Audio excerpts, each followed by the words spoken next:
So, Karan, welcome to this inaugural episode of a podcast that the purpose of which is to help entrepreneurs navigate their journeys.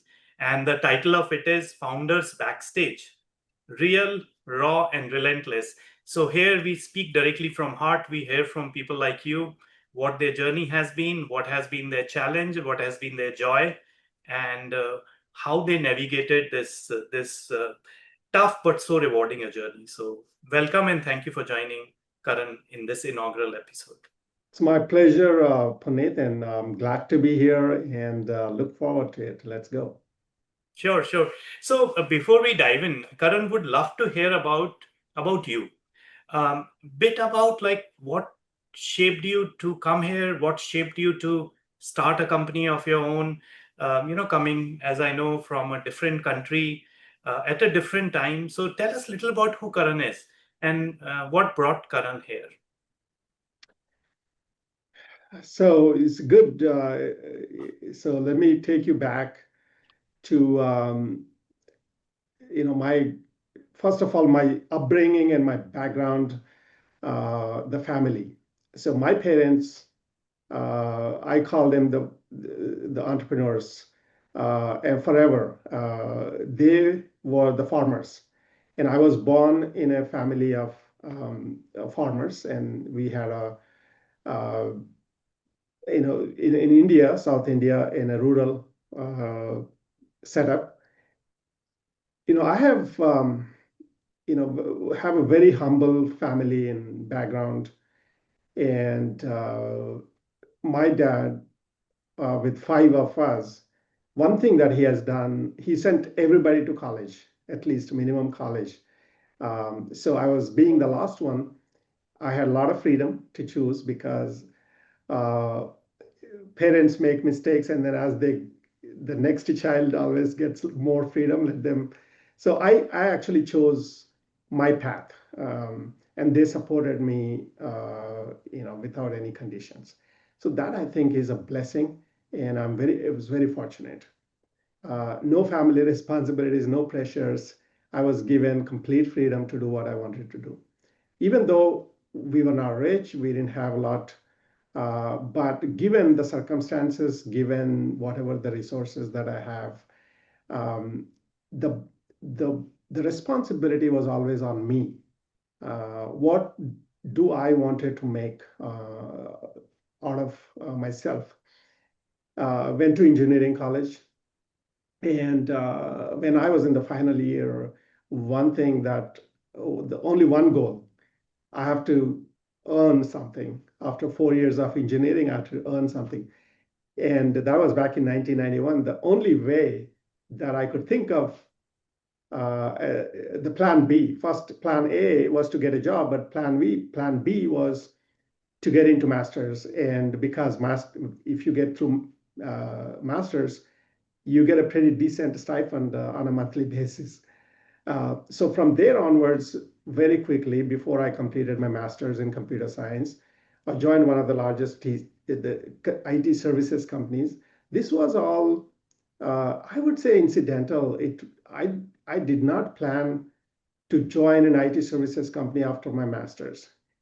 I chose the path.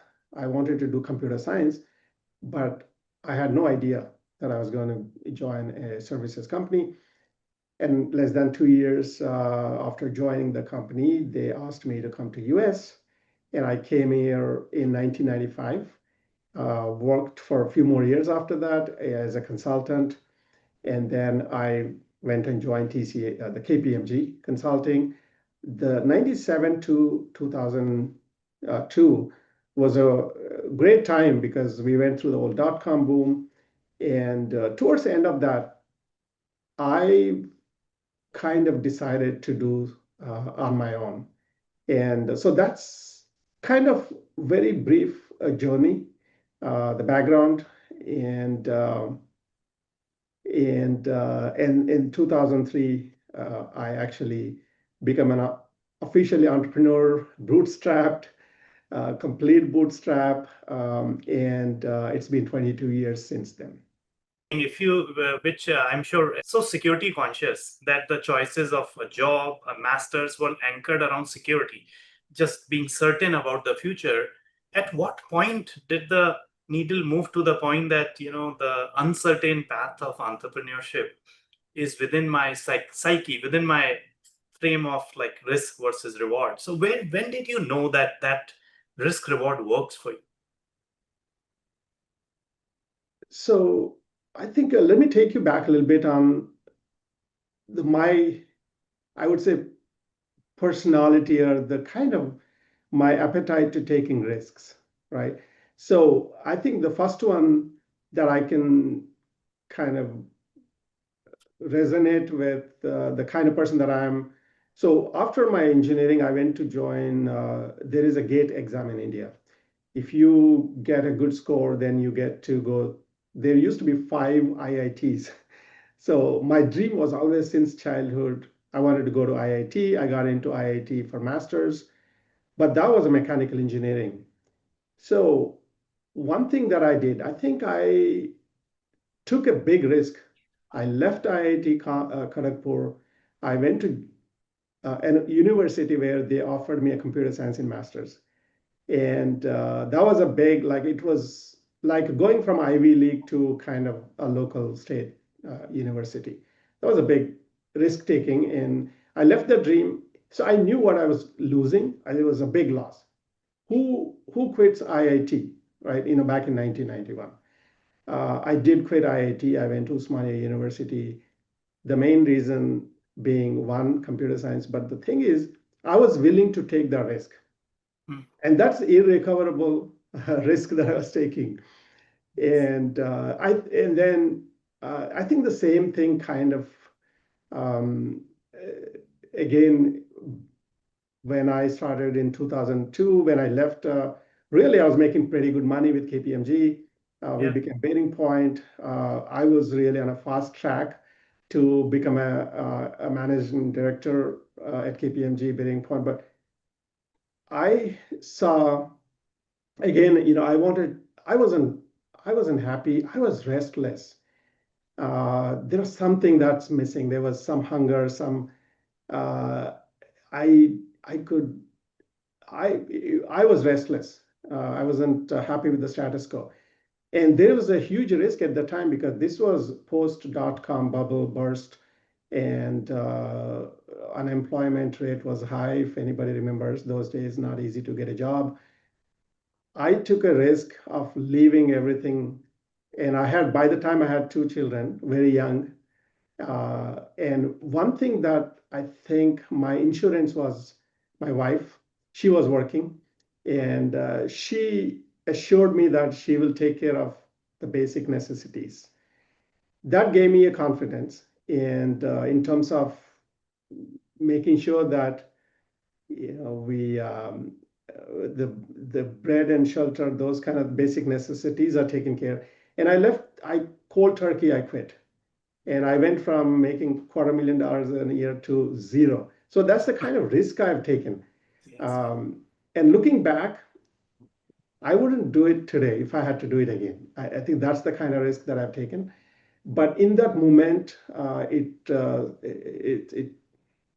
felt good, and it was very exciting new journey. So I think these are the couple of things explain who I am in terms of taking risks. A lot of things that I've done first time, I don't mind, jumping.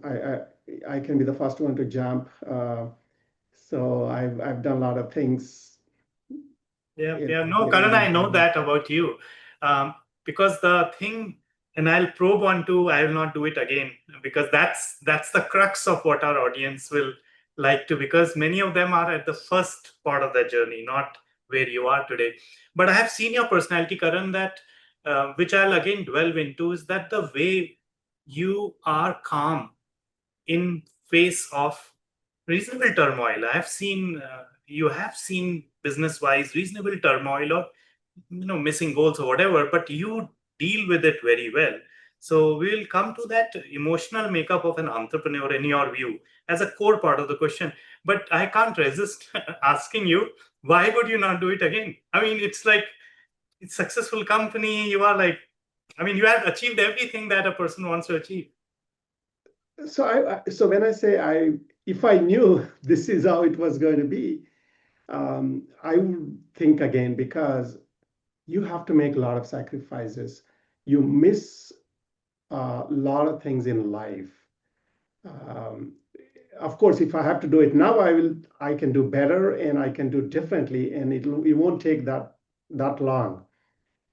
But going back 22 years ago, the way that I did, and what I've first few years of uh, the kind of the uncertainties, unknown and pressures, and you don't know where you're going to be in the face of all the risks that come with that.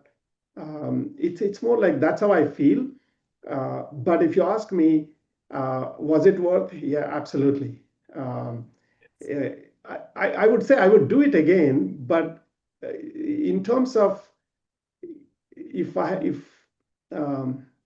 sometimes you know the depth, then you will think again, or you maybe I'll do differently. Maybe I'll do differently. I would say I would change that instead of I would have done maybe differently because it took me a long time. Number one, number two, um, I think it requires really some sacrifices, and you will only realize when you look back. So, Karan, very important. All those points are like great threads. We'll try to cover as much as we can because because this is exactly as an entrepreneur, both of us have been and have seen, and I continuously advise them. I see everything you are saying is a question rather than you have a definitive, hopefully somewhat definitive answer. So first, can you tell a little bit about the sacrifices? Because a lot of audience that we have is, call it, first pre-entrepreneur, meaning deciding to jump, to something like 3 4 years into it. That's a very core part of our audience. So can you elaborate a little bit on the risks that you took? How did they affect you? uh, what's the price you paid for this? Yeah. So more than financial, I would say the time that you spend in your business versus with your family and the loved ones. That's number one. I would say you disproportionately you spend your time on your business. You miss some of the key events, especially if you have young children, uh, and that's a lot of pressure on your spouse because you're never there. When my children grow up, now they both are college grads. Now they tell me, Dad, you were not there at the time. So that, looking back, that kind of feels, yes, what value can you put on that kind of, Wow. those kind of moments? So I think I would say that those are the sacrifices that you make. The other thing that I've seen is uh, I was disciplined enough to take care of my health, and but I've seen a lot of people they're so like completely absorbed, and health is the second one. First is spending quality time with your family. I think you're missing all those key moments with your family. Second is health. Of course, then the wealth comes after that because that's a risk that you take. You may lose everything after a few years and then you're going back to zero. Those are the three things I would So say. one more thing that comes up, Karan, you didn't mention, and knowing your personality, I can see you not mentioning it, but not everybody is. There is I think, a social cost people pay. You know, people become MDs in KPMG or McKinsey or wherever. They have this, whatever big role, big title. Uh, so socially, also, I see many entrepreneurs struggle with their ecosystem. Generally, when high-performing people step off, they give up a position. You didn't feel that ever, the social cost of? Yes, Puneet, I would say that. So you so this is what happened to me. The people that I worked with in the company, they become my social circle pretty much, are the customers or the partners. So there's nothing outside work. So if because that's where I was spending my time with my employees, the customers or the partners. That it is a different world, but you're absolutely right. You lose if you're working for a company, a big company, and then you're a professional. You're even if you're in a C-suite, you will still maintain all your outside social life and your friends and everything that because to large extent you can keep your work and personal life kind of segregated, right, separate. But when you're an entrepreneur, those two converge completely. Your everything becomes one, and that you're absolutely right. That is another sacrifice that we make. If I look back after my college, uh, and then if I look at the friends that I made, the my social circle is all anything that's related to work, but nothing but work. Yeah. So before I dive into the question that you said that you will do differently, and I have some specifics on it, but just for the setting the stage, Karan, we didn't talk even a bit about Jade Global. Um, tell me two things about it. Tell us about two things about it. One little bit about Jade Global so people can relate to it. How you started, where you are today, high level. And the Right. second is what Jade means to you. The feeling of Jade to you and some of your core colleagues. If you could touch on that, that'll be great. Yes. So first of all, I feel proud of what we have done. 0 to 100 million in 22 years. And I didn't have any financial background, financial support, no entrepreneurial background, none of that. I've started, quit cold turkey one day, bootstrapped, and built this brick by brick. So looking back, yes, 0 to 100 million without any support, any help, any funding, external funding, still keeping that ownership, 100% of that within the employee population. I think that's the pride that we all take and we look back. But Puneet, what happens is when you're in it and you don't feel so much because it's been a long time, right? But on the other hand, if you look at the way that we started, I was the only one on the day one. Uh, it took long. So I think the one thing that I would do differently is it took me 22 years to reach 100 million. That's where I would change. I would accelerate this uh, much faster if I had to do it again. This requires a lot of patience. And of course, it's a different time too, because if this is from 2003 to 2022, and we had subprime crisis in between and COVID, the last one, we have gone through so many ups and downs. I think one thing that kept maybe a few things that I'll mention, in this 22 years of journey, Jade, and then also kind of it reflects both ways. One always, like you said, being calm. I, I see beyond the crisis, right? I always see, um, okay, this is 1 year, 2 years. Of course, except COVID, we haven't seen it was going to be that long. But even a small crisis or something that happens, I think I was able to see beyond. Like, this is not it, right? There's we'll go through this, and it's going to be different after. But along the way, I met so many great people. I couldn't have done this alone. Um, People that have like-minded people came on and became like they never felt that it is the one thing that always made sure that it is their company. And I declare my intent and say, hey, it's not my company, it's our company. that's how I would like everybody to see. And then if you don't feel, and let me know. And I would like to make that happen, and I would like you to make it feel like as if it's your own company. So I think that attitude made all the difference. And um, I made really good friends. In fact, so many of employees after leaving for working for several years after leaving, they're still my good friends, and some of them came back. So that's the kind of culture part is something that I really that reflects my personality to the company culture.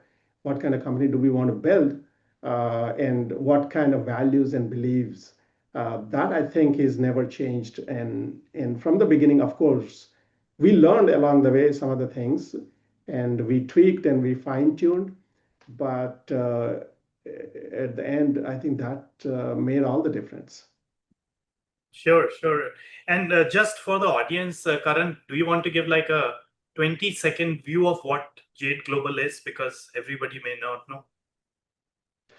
Jade Global, we are in the IT consulting and systems integration. We partner with all major independent software vendors like Oracle, Salesforce, ServiceNow, SAP, Boomi, Snowflake, and we implement, integrate, manage these large enterprise software systems and platforms. Yeah. And how many colleagues do you have? So we have about 2,000 employees globally right now, and we started from headquartered in San Jose.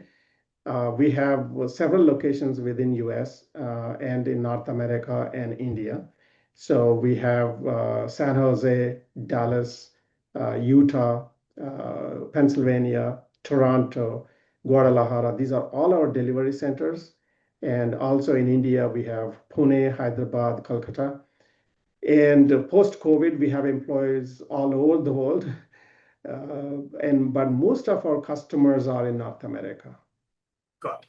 Got it. So Karan, let's double click on one thing you mentioned. Uh, you will do something differently, and I tied it with faster. So there you had these two. I thought both are kind of correlated. But tell us more about what would you differently. Dial back to 2003 with all the wisdom you have now, and if you could time travel back to 2003, don't take the company with you, but just the wisdom. What would you do differently?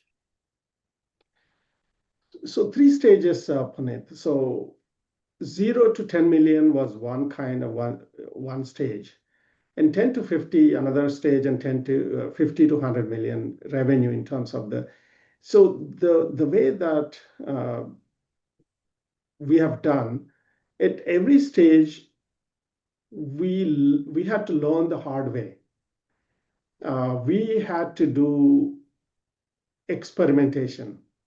So 0 to 10 million was okay. I would say I could do pretty much everything was in my control. Within my span of control, I would say I used to touch every customer, every employee, every aspect of the business up to 10 million. But now, once you start growing from 10 and above, you have to let the controls grow. You have to hire the people that you trust, and you increase your span of control and let them do it.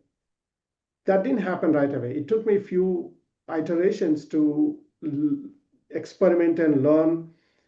So we lost some time. Same thing happened once we reach about 30 to 40 million. To set up the next stage of the next phase of the growth, we needed processes, systems, policies, structures. Then again, we went through the same process of experimenting, failing, learning. So now we are going through 100 million to now next stop is at 250 million. This is going to be a different company again, a different set of practices we have to do, different set of different even leadership that we need. So these are the things that not having that experience, maybe not having the right advisors as well, and ended up doing iterations and failing and learning, that I would say I lost some time at every stage. One, lost time. Two, that did put some pressure on me and the stress, because I had to do this again, and I needed so much patience to stay the course, because so many times I would have thought of quitting and going away because it was overwhelming. But that's how I would do differently. If I had to do that differently, I would number one, have the right advisory team that can advise me. That and also, of course, I have to be ready to take the advice as well. I would do that. Now I do that, and I'm looking for people that have gone through the journey. So learning from others' failures, I think, is so important. We under really value that, because now I'm part of a CEO group that I'm very open and honest with this group, that they give me an advice, and I actually learn more from their failures than their advice. So those are the things that I would do if I had to do again. The next one is, we never put the company on a financial, like steroids. Sometimes I think when you have an opportunity like the wave, like AI wave right now, the cloud wave previously, and the Web 2.0 wave, each wave, I think it is worth pumping some money, and you leap to the next stage, and that we missed that. That's another lesson. If I had to do it again, I would open up, bring in some money, and invest in the growth. Yeah, very interesting, Karan, you mentioned, because time with other people I interact with, other entrepreneurs, there are three themes that come up, and you actually indirectly touched on all three. So one is that all great companies are built with a mixture of capital and talent. So that's one you touched upon. Second, you didn't directly touch on was partners. So one question I always get from entrepreneurs is it solo better or is partners better? And answer is obviously depends on the eye of the beholder. But I think there is a little bit of a story about limited number of partners, not too many, not one. But that's again, everybody is different. And third is, which is also you touched upon, is building structures and processes and the team ahead of the curve, not behind the curve. So you touched on at least the two directly, and the partnership you didn't. But what's your view? Right. You had a So partner, would you have liked it or no? Puneet, I have a strong opinion on that. And because I have seen very close friends that have gone through, and I also have seen how that can really derail. Hmm. So when you start very in the beginning, very early in the beginning, I think um, you have to take it alone. Once you set up the structure, once you set up the command and control center, once you set up some hierarchy, you can bring in partners, but it cannot be equal. You have to have some structure, some governance structure, some hierarchy of controls. Because early stage, you have options, you are experimenting, stress levels are high, you may fail many times. So when you have an equal partner, it's very difficult. Now you're convincing one more person, not just yourself. And what happens is, if the other person, sometimes not agreeing is okay, but most of the times there is a risk. You have to take the risk. But when you're ready to take the risk, if your partner is not ready, then that can put a lot of stress. So what I have seen, I've known a number of people that have started companies. Those that have started with a lot of enthusiasm in the beginning, and two or three people, three may be okay, but two, especially the two people started it equals, have not only failed, but also they lost friends. They had to. Very. I have seen that. So that's why I said I have a strong opinion. It may help though. It may help if it works out. It's great. You have It's like it becomes 1 plus 1 becomes 3 if it really works, and if you both of you are on the same frequency, mind share. And also it also depends on you're on a great idea and there's some breakthrough, some innovative. But what we have done is it's a lot of grinding, right? It's a lot of hard work it takes in the beginning. I So that's why I say I have an opinion on that. If I have to do it, I would do it again the same way. I will not take equal partner. But I did bring in early employees, and almost they feel like they are the founding members and they are still working for the company. And I'm really proud of that because I, I've never made them feel like they're only employees. I made Very, them feel very, like they're very part. clear answer, Karan. And I knew that point people are divided. Your view is very, very clear based on that. So thank you for that. Karan, when did you know? That's switching a little bit. Is When did you know Jade is going to work? I mean, you started all the uncertainty, but is there a period you said now I know this company is now going to work, meaning exist, grow, whatever, right? So from the beginning, Puneet, I have a very high confidence. Uh, the reason being, I was willing to do anything. There is no job in the company that I did not do. Uh, Running payroll to hiring people, making cold calls to, there is no job that I haven't done. And I knew that this is going to be successful. But I didn't know at the time, is it going to be $10 million company or $100 million company or $1 billion company? I had no idea, honestly. I didn't know that when I started. But one thing I knew that I'm going to run this company on solid principles and values, the beliefs and values. That I think those are the ones that never changed. High integrity, honesty, helping others to really unleashing others' potential, because this is a human capital that what we're doing. It's a people's business.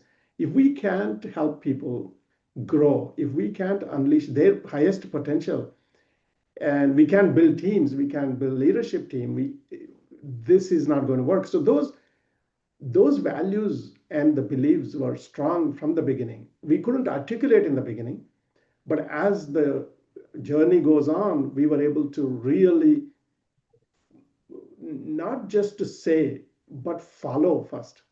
So a few years ago, in fact, we never wrote our values and beliefs on the paper.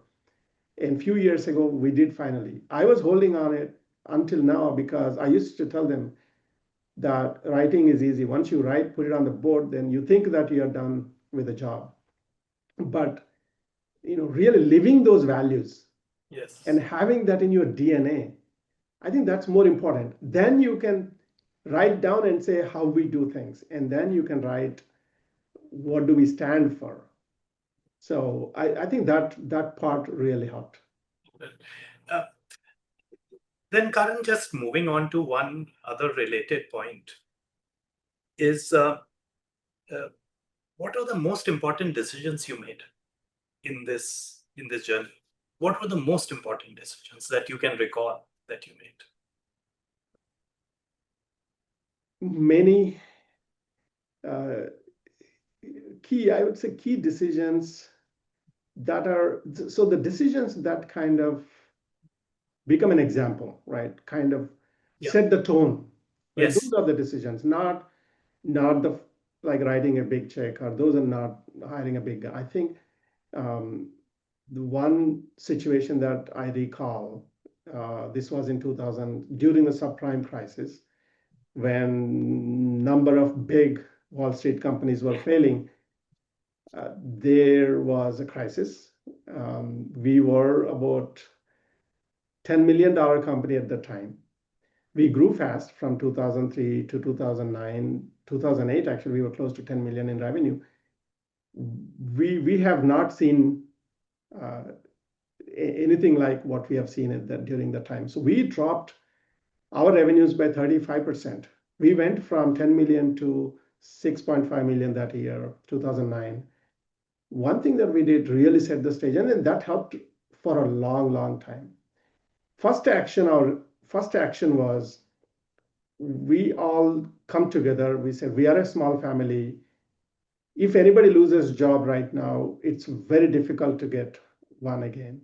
So let's figure out how we can all survive. And I said, let's all take the pay cut. First step is to take the pay cut and then not to lay off. So we actually set up an Excel spreadsheet and say, okay, write your name and what percentage you're going to take. And to my surprise, everybody volunteered to take the pay cut. Wow. And we didn't lay off anyone. We survived. Even with a 35% drop in revenues, we survived. We didn't lay off anybody. For the next 10 years, we used to use that as an example that, hey, we in the company history, we put people above the profits. We don't just cut bodies, cut people for the sake of making profit. So I think I think that's one really the Really, and uh, Karan, applaud you for that decision. This actually is great example of values not on the wall, but values in the company. So very, very insightful and very commendable. I actually did not know it till you told me today. So very, very respectable decision. Next. and a couple of other key turning points, Puneet. 5 years ago, we realized we reached to a stage where we are a small family, and you can be a good family, but as a family, how big can you grow? And we hired a great author, one of the best-selling authors, Christina Comafort, to help us on our culture building. One thing that she helped me with, hey, family can only grow so much. Then at some point, you have to make this like a winning sports team. To scale, really to scale, you have to be a winning sports team. That means in family, you don't want to hurt other person. You hold back. But in sports teams, to win, you confront the truth. You are on their faces. Nothing personal, but so that kind of spirit. So that's another thing that we did. We are still in the process of that culture part, taking that family culture and turning that into a winning sports team. It's not easy. You will lose a few people.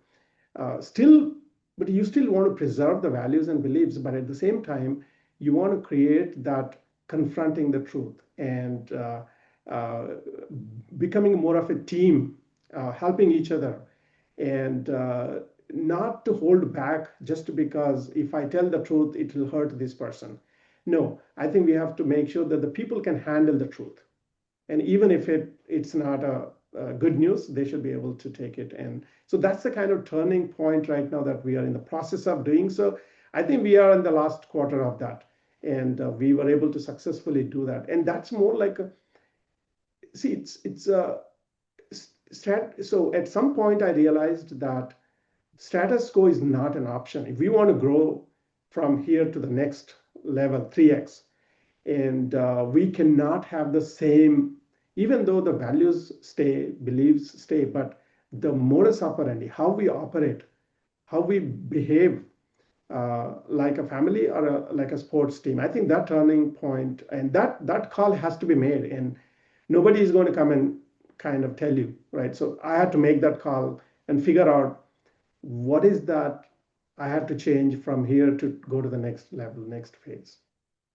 So Karan, first of all, that's gold dust because it's very tricky balance. You remember your first example you gave and the second example you gave of your strong decisions.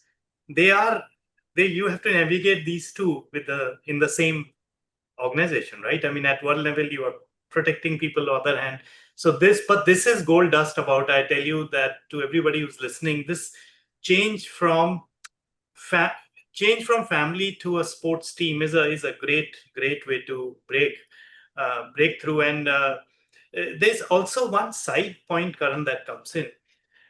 I have seen many organizations, many founders at some point start using these external impetus, right? Like in your case, Christina, in other case, whoever. Uh, what do you feel about that? external stimulus for change into company culture, company philosophy? It's required. So one, like I said, if I had to do it, I would bring the advisors early, like advisory board, even a real board that I've kind of delayed so much. I would bring them early. Two is, if I don't make that call for change, if I'm happy with the status quo, no one else in the company is going to call that out. So I have a responsibility of really, if this is what I feel like, when everybody is like happy and like there's no problem, everything is going well, going smooth, then I feel restless. That's when I see, okay, this is not good, because I would like to see change, right? Um, Throughout, one thing, Puneet, that I would say I have not mentioned earlier was one of my biggest jobs that I realized at some point, if I have to continue to grow the company, I have to manage the change, because how do you manage the change? So let's say you bring in a C-level, what happens? And it's very difficult when, as the companies grow, you bring someone outside talent. People are threatened, it's disruptive, and all sort of things happen. And also when you promote people and the peers jump out, those are the kind of things. Change management becomes so important. Actually, one thing that I'm proud of throughout these 22 years is, and that's very actually stressful job to balance. And so the change management is so important. And there's no like, it's an art, I would say. It's not even, there's nowhere written. I'm not talking about organizational change management. I'm talking about really, you have to set a growth path, and then you have to build a team. You have to continue to. It's not always you need people grow from inside, as well as you have to bring talent from outside and across the board. And how do you do that without disrupting the existing value that you have?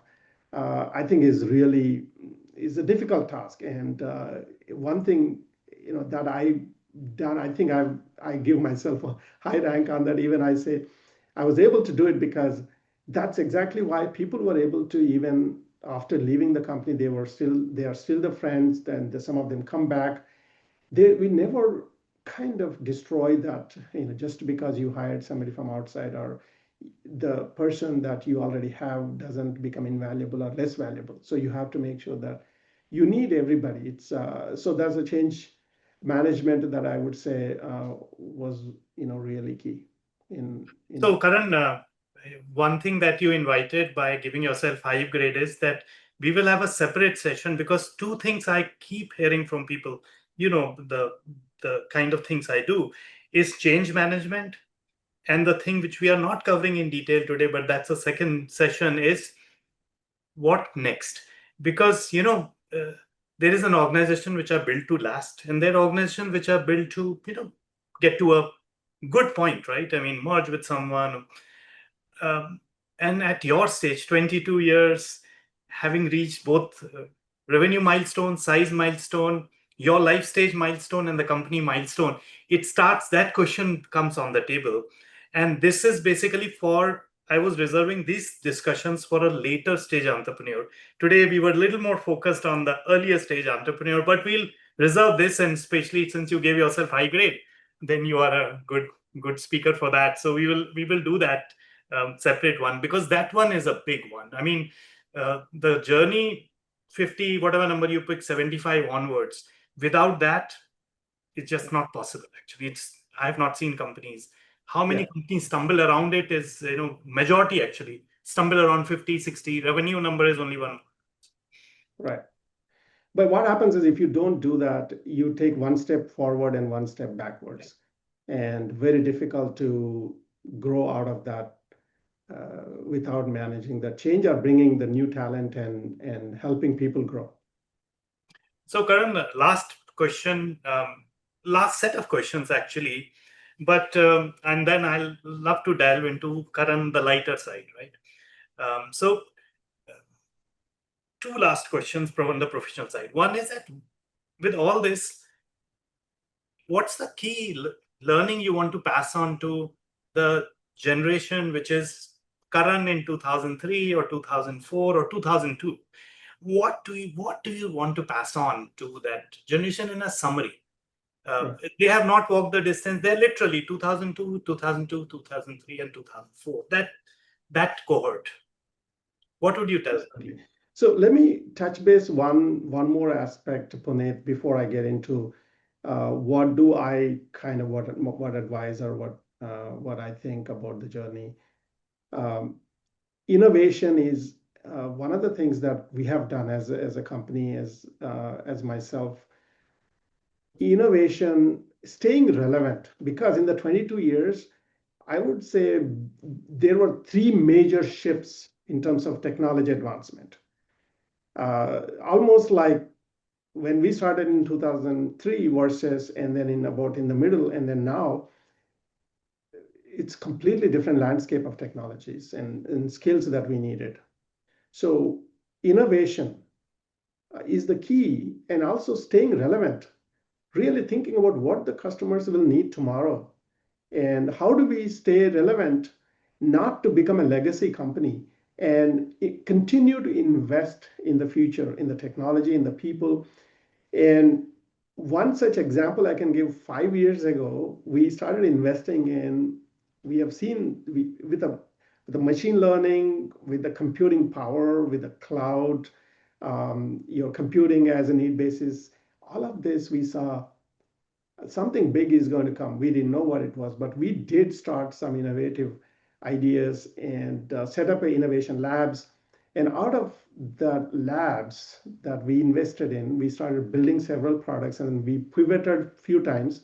But today, actually, one of that seed has become something really significant and something important. In fact, I signed our 31st customer today for Canvas.ai, and that's about using AI, all the technology that's available, really building automation, AI-enabled automation, also agentic automation now. So we see that today, how we stay relevant and become of this size company. I think we are one of the only one that I can claim that we have a pure play AI solution product, that we have 31 customers, and then we are more than $1 million in revenue, and there's a lot of momentum right now, and that will help us in many different ways. One, we take this to our customers and we can talk our really story, bring that story of AI and automation and agents, and also it keeps company young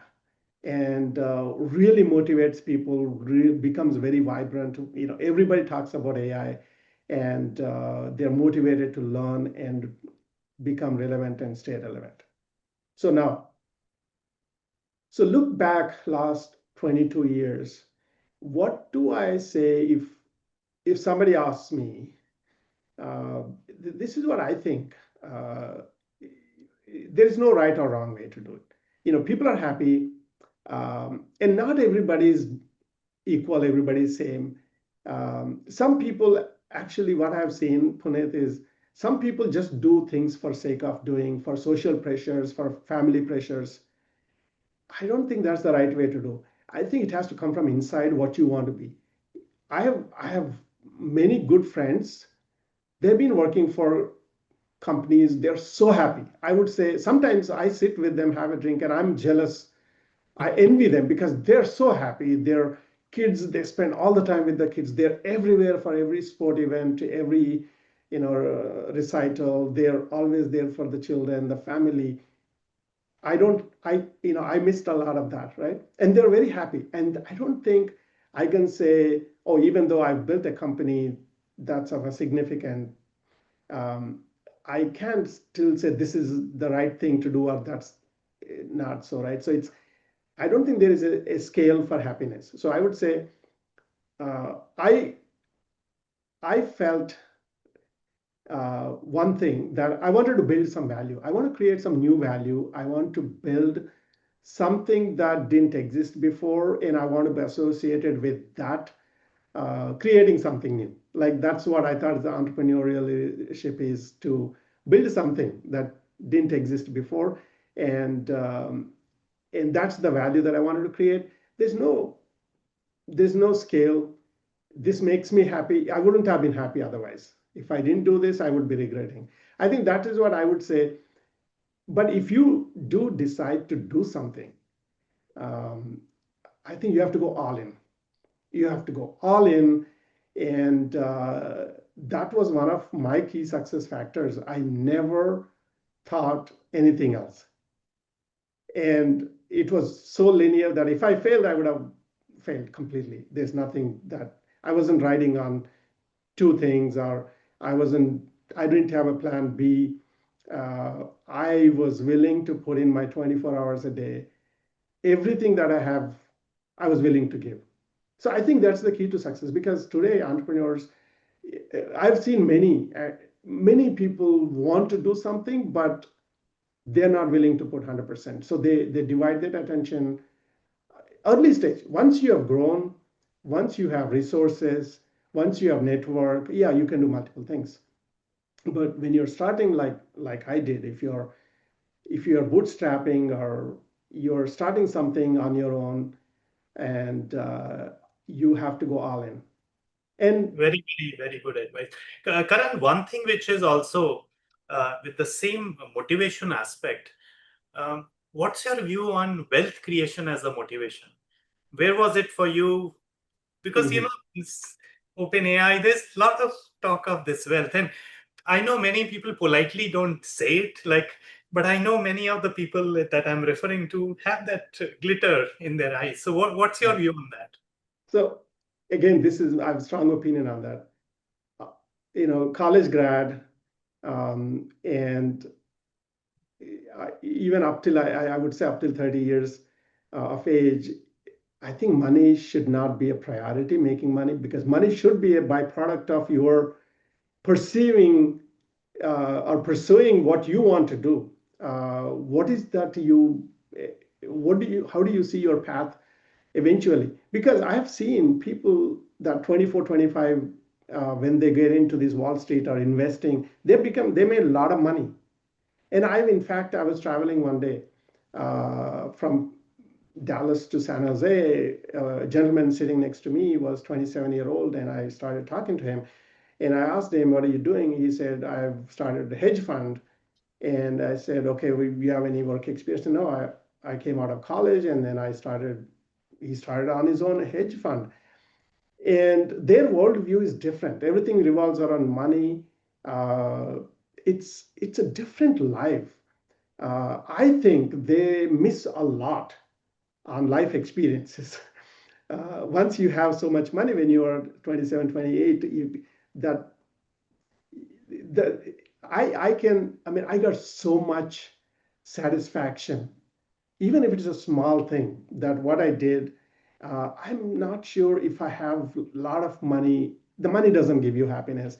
It's Yes, money is important, but I think the money should be more of a byproduct of your success, what whatever you're trying to do, you're trying to build. Even if it is a job, working for somebody else, it's still, I think that experience is so important. And that's how I think. But Yeah, that's very, Karan, very clear cut answer. And, many people give this answer in a balanced way, but you have a very clear view. So that's very, very useful for the audience. But, Karan, now let me move to lighter side, which will still delve into Karan, right? So, uh, first of all, what's your dream vacation? You have been to many places, I know, but what's the dream vacation? If you have to go, somebody said no time issue, no vacation issue, no calls will come to you, take a 10-day break, where would you go? What would you do? I'll go to an island, maybe Hawaiian Islands, and I play golf every day. I hang out on the beach, and maybe surf, maybe snorkeling, and just relax and do some meditation. That's my ideal vacation, and hanging Is out with wine in that family. vacation? Where is wine in that vacation?